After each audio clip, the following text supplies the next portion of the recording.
Nagpaayag ng pasasalamat ang mga residente ng Barangay Balon Anito sa bayan ng Mariveles sa programang Kapian at Kamustahan ng pamahalaan ng panlalawigan ng Bataan. Ayon sa mga benepisyaryo, malaking tulong ang 3 kilong bigas, mugs, tsinelas, payong at grocery sa mga pamilyang may maliit na kita dahil nagiging abot kaya ang kanilang pang-araw-araw na pangangailangan.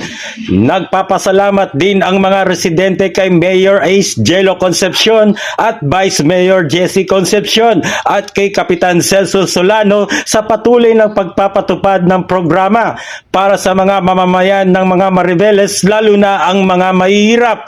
Umaasa ang mga residente na magpapatuloy ang programa upang mas marami pang pamilya ang makinabang.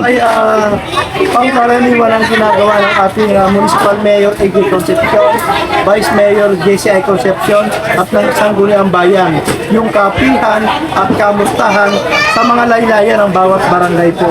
Ito nga po ay kauna-unahang isinagawa dito sa area namin sa Porto Aplaya, pero sa ibang barangay ay talagang ginagawa din naman nila ito. So siguro po bago matapos ang taon, meron din po ulit sa ibang purok namin.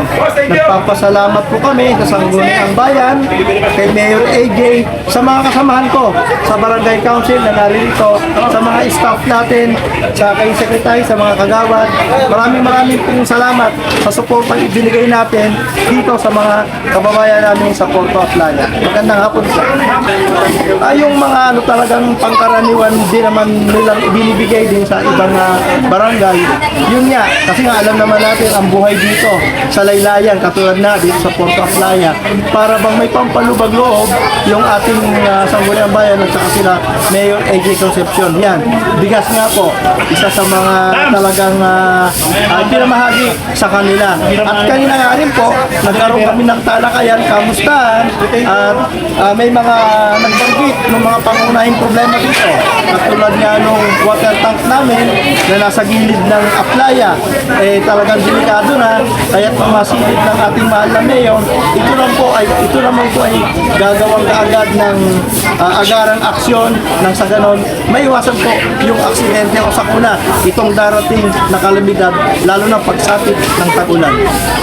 Ang Kapian at Kamustahan ay bahagi ng programa para sa masa ani ng mga tricycle driver at residente ng Sitio Porto Aplaya, Barangay Balon Anito, at yan ang balita mula rito sa Bataan. Ito si Ryan George nag-uulat para sa D Broadcaster ng DWBL.